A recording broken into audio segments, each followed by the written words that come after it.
Thank you.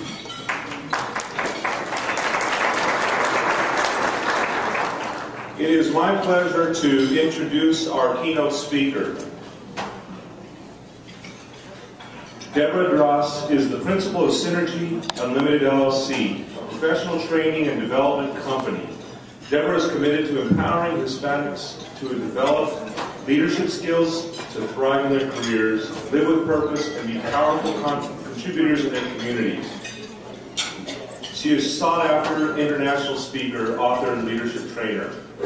Her book, Confessions of an Adrenaline Addict, has transformed lives worldwide. She has served as a contributing writer for Latina, Catalina, and Immigrant magazines. Some of her clients include J.P. Morgan, Macy's, State Farm, and Kaiser. Her keynote address today is on the power of synergy. Now, before I call her up here, I did have the pleasure of meeting Deborah the other day and listening to her speak last night at an event, a chamber event at the Avita Institute that Verizon sponsored. Thank you very much. Great event. And she has a great deal of energy, so if you're feeling a little low, you don't need coffee, she's going to pump you up. She's a lot of fun. I already feel like we're familia. And I went home and I actually downloaded her book, Confessions of an Adrenaline Addict, and I read it last night. And great chapters, especially on energy and talking about living in the moment. Please join me in welcoming Deborah Deras.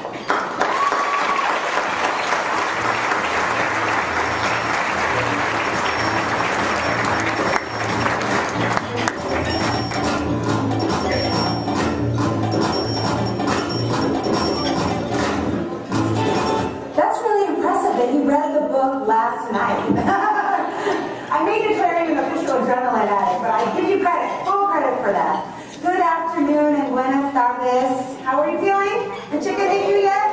Okay. Well, you're about to be synergized. I am so grateful to be here to join you my very first time in beautiful New Mexico. Yes. And I am so pleased to be a part of this event. I know that Albuquerque Hispanic Chamber of Commerce has worked tirelessly to put this on, to have a great event for you. And New Mexico has been on my top 3 list of places to visit. And I thought, wow, this is going to be such an exciting place because of the culture, the nature, the mountains. But what I realized, what I really love about New Mexico is the people. The character of the people. So I'm really happy to be here today. And today we're going to be talking about roots, past, present, and future. And when we talk about New Mexico, the roots run deep here. And we're going to go back in history and reflect upon that and see where we're moving forward in the future. So when we talk about Hispanic Heritage Month, it's something that's relatively new. In fact, in 1968, we only had a week. And it wasn't until 1988 that we got an entire month to celebrate our history. I know, isn't that great?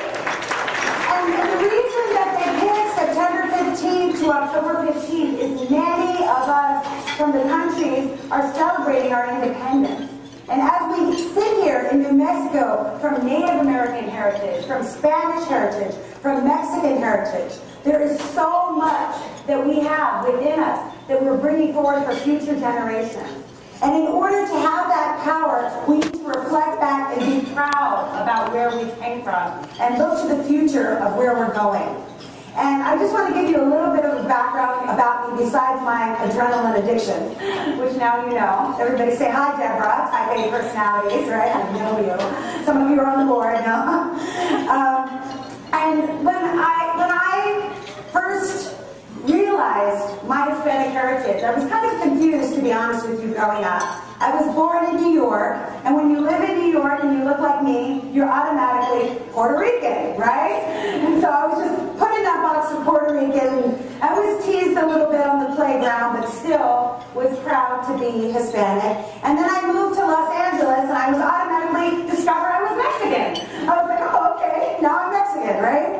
And actually, I'm part of the 1% from Colombia. I don't know if there's any 1%ers in here, of Colombians. And my dad immigrated to this country when he was 18 years old, looking to pursue the American dream. He didn't know English, he didn't have any friends or family, any money or any jobs, just the hope of the American dream. And he ingrained in me the importance of education. And he learned English, put himself through school, went and got his degrees from Hofstra University in engineering. And he told me, muñequita, because my mom was muñeca, the doll, I was a muñequita. He said, Deborah, you can do anything you put your mind to do if you have focus, determination, and the ganas that makes you a proud Latina. Yeah, that's what he said. And I said, okay. And so he gave me that inspiration, and I worked hard. And I struggled when I decided to start a business. I don't know how many of you business owners out there, we know that it takes a lot of work, blood, sweat, and tears. And I thought, oh, when I left my day job, oh, now I'm going to have the freedom to do anything. I can work when I want, not work. I didn't realize when you start your own business, there's no hours where you start and begin. You can literally work 24 hours a day and still not be done.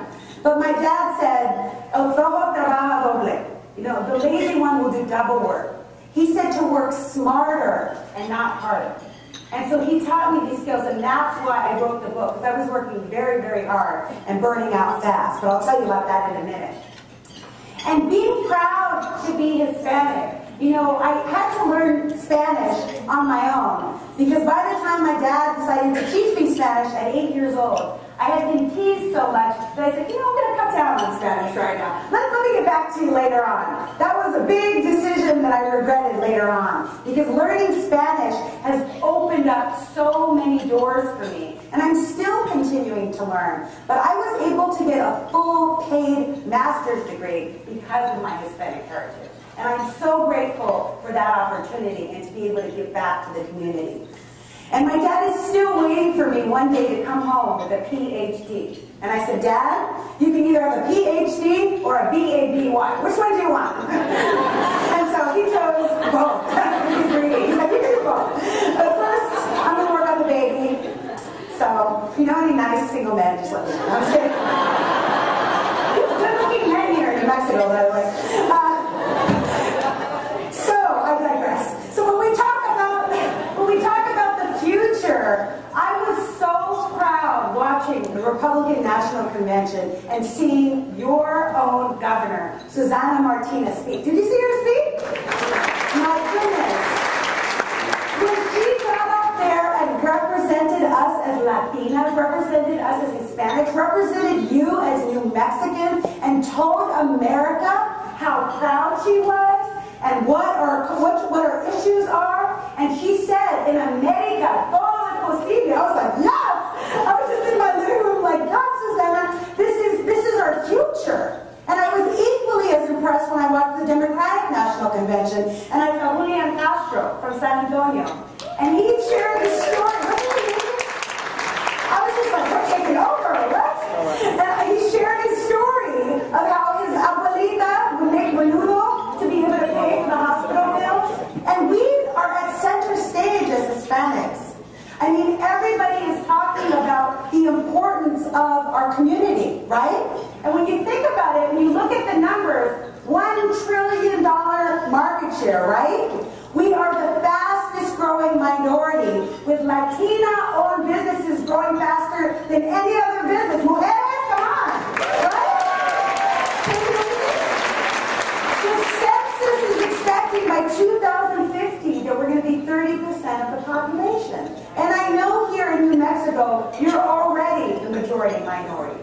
But you know what? Numbers is not power. What we need to have is influence in our community. And that's something that I'm truly committed to. Because there were some other numbers I saw that disturbed me. When I did the research, I saw that only 16% of Hispanics are in management or professional jobs. That only 3% earn more than $50,000 a year. And Hispanics have higher dropout rates than any other community. So even though we are powerful in numbers, we have a lot of work to do to support our new generation, the future generations, to have the opportunities that the generations before us have sacrificed for us to have a better life.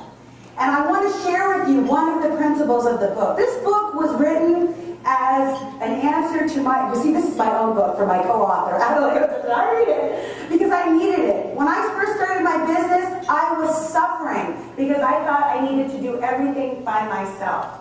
My hair was falling out in clumps. I went from having bronchitis, from little colds to having bronchitis to having pneumonia because I couldn't shut it down. I didn't know how to shut it down. And then one day, I had, in a period of a month, I had 3 car accidents, and then my car was stolen. I was like, okay, universe, God, I hear you.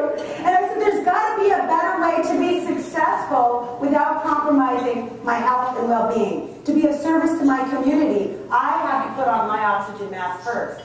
So I learned about the power of synergy. This is one of the principles in the book that I want to share with you. Because to be vital in our community, we need to work together. Synergy is a term coined by Buckminster Fuller. He was a futurist. That means the whole is greater than the sum of the parts. Instead of 1 + 1 and us doing it all by ourselves, we can work together collaboratively, collectively as a community, as Mexicans, as Spanish, as Native Americans, as New Mexicans, as Americans. We can come together, pool our resources. It's been really tough the last few years as a business owner, you know? And a lot of us have struggled. But in times of contraction, guess what happens? Innovation. I don't know if any of you read my favorite book by Napoleon Hill, which is called Think and Grow Rich. Anybody read that book? Okay, it's on your book list, right? So Think and Grow Rich